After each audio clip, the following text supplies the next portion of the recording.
You're even applauding before you heard what I was going to dump on you this morning. When we moved into the city, the first Christmas that we were there, I had a real eye-opening experience. For 10 years, we had been serving in this inner city community, been driving in from where we lived in the suburbs. And a part of our Christmas ministry program was what we call Adopt a Family. And so folks would call and say, put us in touch with a family that isn't going to have much for Christmas this year. Give us the names of the kids and the ages and sizes and that sort of thing. And so on Christmas Eve, families from all over the city would converge on our neighborhood and deliver toys and gifts to needy families in the community. And it was a wonderful thing. It was, the milk of human kindness flows pretty freely during that season of the year. And so it was a good thing. We did that with an awful lot of our families. But the first year that we were living in the community, at Christmas time, that was the first year I wasn't running back and forth, feverishly coordinating all of these gifts and activities and food. It was a bit more of a calm, and I was able to visit with some of our families. And for the first time, I was in the living rooms of families when the gift-bearing families arrived. And I saw something that I had never seen before. Of course, the kids were all excited, Here comes Santa Claus. The moms were generally gracious, though a little bit reserved. And if there was a father in the house, he just disappeared, just was gone. And it dawned on me what was happening was that in their own homes, in front of their own children, low-income parents were being exposed for their inability to provide. Yeah. And it was killing their pride. The moms would endure that indignity for the sake of the kids. But it was more than the dads could handle. It was like exposing their impotence in front of their wife and children. And they would just disappear. And when I saw that, I said, my goodness, we are harming people in the way we give. We're somehow diminishing their dignity. And it raised the question in me, are we doing this in the way we do the rest of our ministry? There is a quote in one of the handouts that you have by Jacques Ellul. Did you read that quote? I was reading Jacques Ellul. I had just discovered him at this same period of time. And a paragraph jumped off the pages at me. I'll read it. It was in one of your handouts. It's important, he says, that giving be truly free. It must never degenerate into charity in the pejorative sense. Almsgiving is mammon's perversion of giving. It affirms the superiority of the giver, who thus gains a point on the recipient, binds him, demands gratitude, humiliates him, and reduces him to a lower state than he had before. Well, that just jumped off the page at me. Could charity be a perversion? Could it be toxic to our relationships?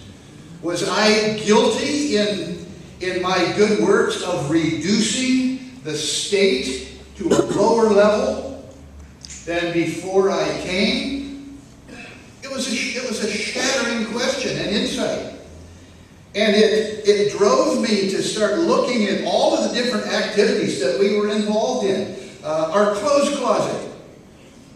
When we moved into the community, of course, and opened up the old church, there's lots of room there, and of course clothes are always a need and in abundant supply in our society, and so we opened up a clothes closet. And it was, I remember feeling like this is a beautiful spirit of giving that's going on here. And we opened the doors to this clothes closet and said, these are the free gifts of God's people.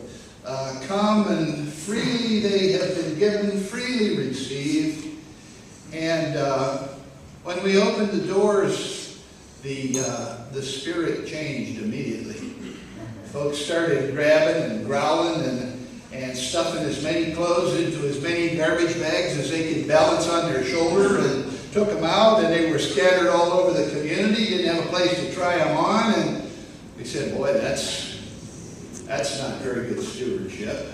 And so we said, we need to put some limits on this. This is familiar to all of you who have been in this business. This was new for us. Limit the number of visits. Limit the number of garments folks could take. That was like saying, let the games begin. Can I get some garments for my children that are in school? Well, that's reasonable.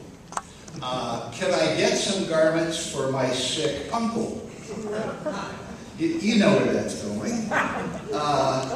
In no time, we were behaving like temple police, guarding the resources of the kingdom against the very folks we were there to serve. It turned into an adversarial relationship overnight. I remember looking at the expressions of folks in that clothes closet and realizing there was not a whole lot of dignity going on in here. As a matter of fact, that system seemed to be appealing to the baser natures of people. We started a food pantry, give away food. Folks get hungry. Again, a wonderful spirit, but it just never worked very well because folks were always a little upset that they didn't get what they wanted, and some folks got the canned hams and others don't like canned meats. And so it just never was a very equitable, fair system. And so there were always these disingenuous smiles. Smile and thank you, but you just wondered what they were really feeling.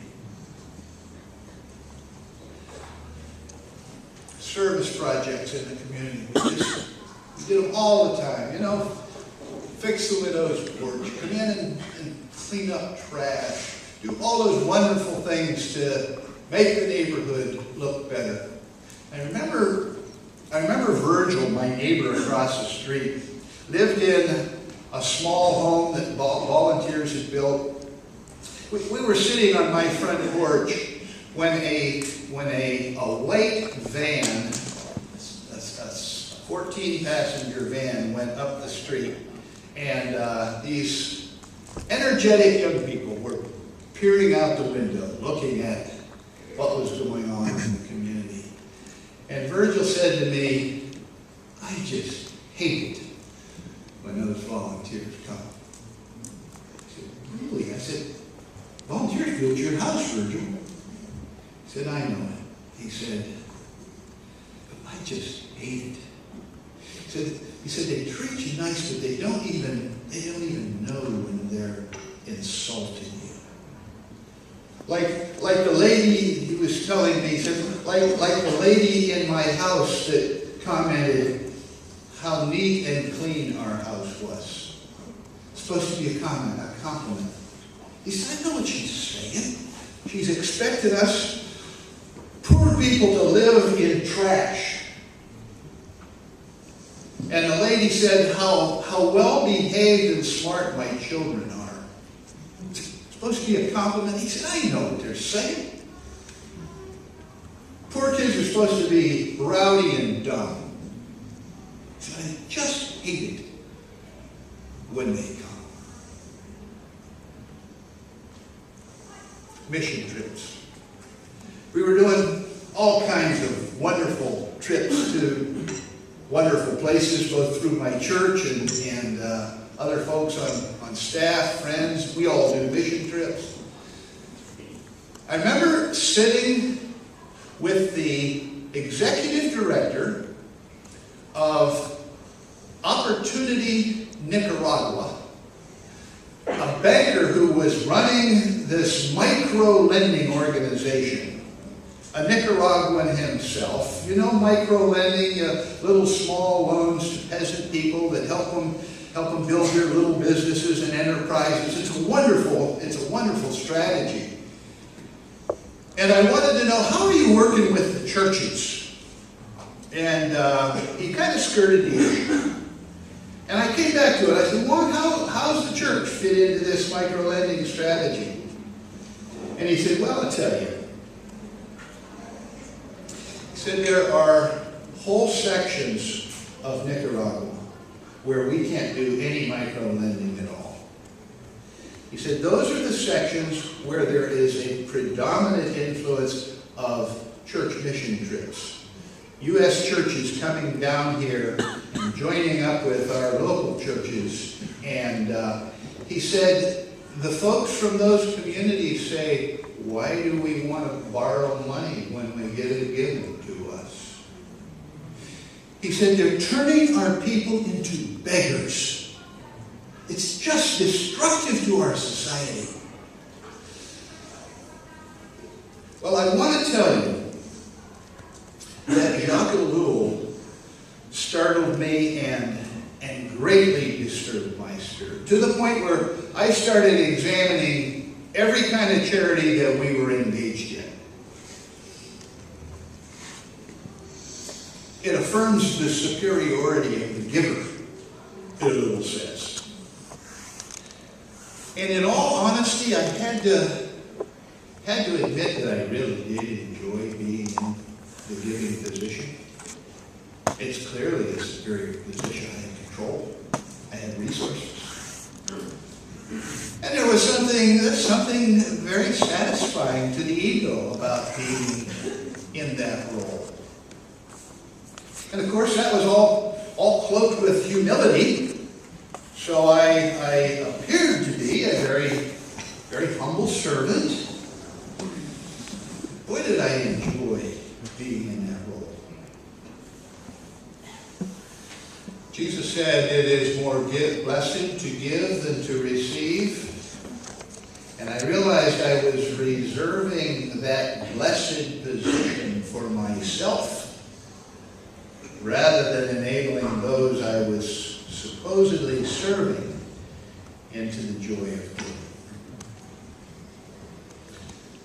As I looked at our ways of doing service, I saw that one-way giving disempowers people, keeps them in a one-down position, doesn't bring out their potential, keeps them as the objects of pity and need, represses their God-given abilities.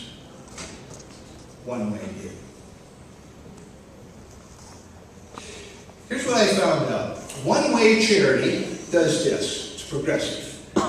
You give somebody something once, and you elicit appreciation. Thank you. Surprise. You give somebody something twice, and it creates anticipation. I wonder if they're going to do that again this year. You give somebody something 3 times, and it creates expectation. When do we get our gifts? When do we get our food? You give somebody something 4 times, and it creates an entitlement. I want a ham this year, not a turkey. If you give somebody something 5 times, you've established dependency. I count on this. It's progressive in a disempowering direction.